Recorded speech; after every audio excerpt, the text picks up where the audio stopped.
How to clear CA Inter in first attempt? My name is CA Pratik Thakkar. Let's begin. शुरुआत करते हैं. सबसे पहली चीज, complete your lectures as early as possible. मैंने काफी सारे स्टूडेंट्स देखे जो एग्जाम के एक महीना बाकी है फिर भी लेक्चर्स को देख रहे हैं. मैं बोलता हूँ भैया क्या कर रहे हो? बोल रहे सर 2 सब्जेक्ट के लेक्चर्स बाकी है, डेली 3-3 घंटे 4-4 घंटे में लेक्चर्स को देखता हूँ. भाई ये सब मत करो. As early as possible lectures को कंप्लीट करो. लेक्चर्स आपके कंप्लीट हो जाने चाहिए क्योंकि सेल्फ स्टडी के लिए आपको टाइम चाहिए. लेक्चर्स आपको गाइडेंस देंगे, आपको अंडरस्टैंडिंग देगा, बट याद रखना उसको और डेप्थ में समझना वो सेल्फ स्टडी से ही होगा. कॉन्फिडेंस सेल्फ स्टडी से ही बिल्ड होगा. मैं आपको कोई टॉपिक आपको समझा सकता हूँ, आप उस चीज को समझ जाओगे, बट जब तक आप खुद प्रैक्टिस नहीं करोगे, खुद याद रखने का ट्राई करो नहीं करोगे, जब तक आप खुद उसको नहीं लिखोगे तब तक उसमें आपको कॉन्फिडेंस बिल्ड नहीं होगा. तो सबसे पहली चीज आपको कंप्लीट करने अपने लेक्चर्स को एज अर्ली एज पॉसिबल, जिससे आपको सेल्फ स्टडी का ज्यादा से ज्यादा टाइम मिले. Second thing, focus on most important chapters more. ये चीज आपको जरूर से ध्यान में रखनी है अगर आप चाहते हो एग्जामिनेशन स्कोर करना. हालांकि आईसीआई को प्रिडिक्ट करना बहुत डिफिकल्ट है, बट फिर भी आपको ये देखना बहुत जरूरी है कि पास के ट्रेंड के हिसाब से कौन से ऐसे चैप्टर्स हैं जिसमें से ऑलमोस्ट 14 मार्क्स का पूछा ही जा रहा है, 8 मार्क्स का पूछा ही जा रहा है. तो वो सब चैप्टर्स या तो ऐसे टॉपिक्स आपको आइडेंटिफाई करने बहुत जरूरी है जिससे उसमें से आप कोई भी चीज को मिस ना करें.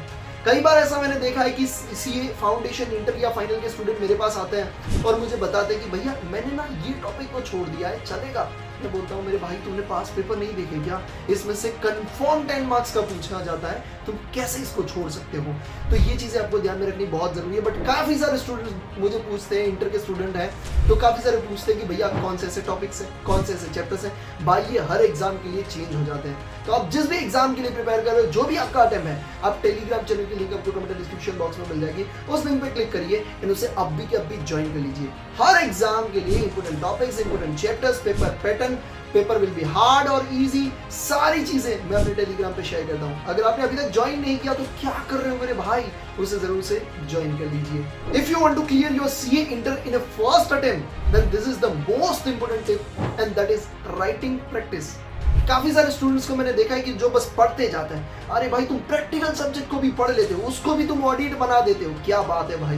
भाई तुम कैसे अच्छा स्कोर कर पाओगे जब तक आपने क्वेश्चंस को लिखे ही नहीं है. तो आपको क्वेश्चंस को लिखने बहुत जरूरी है. थियरी में भाई लैंग्वेज चाहिए इसीलिए लिखना जरूरी है, ठीक है. और प्रैक्टिकल में भाई तुम सिर्फ ऑडिट करोगे तो तुम्हारा पेन तो चलेगा नहीं एग्जाम में. और ये चीजें मेरे साथ हो चुकी है भाई, मैं गलती कर चुका हूँ. प्लीज आप इन गलतियों को नहीं करिएगा. तो राइटिंग प्रैक्टिस करना बहुत जरूरी है. और मैं एक अच्छा एडवाइस दे देता हूँ, आपको जब भी पढ़ने का मन ना करे ना, आप पहले से कुछ क्वेश्चंस को साइड में निकाल के रखिए कि ये ना मुझे राइटिंग प्रैक्टिस करना है. तो जब भी आपको इवनिंग में पढ़ने का मन ना करे या नाइट में पढ़ने का मन ना करे तो उस टाइम पे एक दो क्वेश्चन लिख लीजिए. भाई अगर आपके पास 30 दिन है और 2 क्वेश्चन लिख रहे हो तो भी आप 60 क्वेश्चंस को लिख लोगे. समझ में आ रही है बातों को, कितना इंपॉर्टेंट चीज है. या तो आपके पास 60 डेज है और 2 क्वेश्चन लिख रहे हो तो 120 क्वेश्चंस सीरियसली. तो आप आराम से अच्छा स्कोर कर पाओगे और आराम से सीए इंटर एग्जाम को क्लियर कर पाओगे. तो ये कुछ चीजें अगर आप अपनी सीए इंटर एग्जाम को क्लियर करना चाहते हो फर्स्ट अटेम्प्ट में दो. एंड यस, अगर आप इसको फॉलो करने वाले हो तो मुझे कमेंट करके जरूर से बताइए, yes I will clear my CA inter exam in first attempt. Thank you so much. जय हिंद.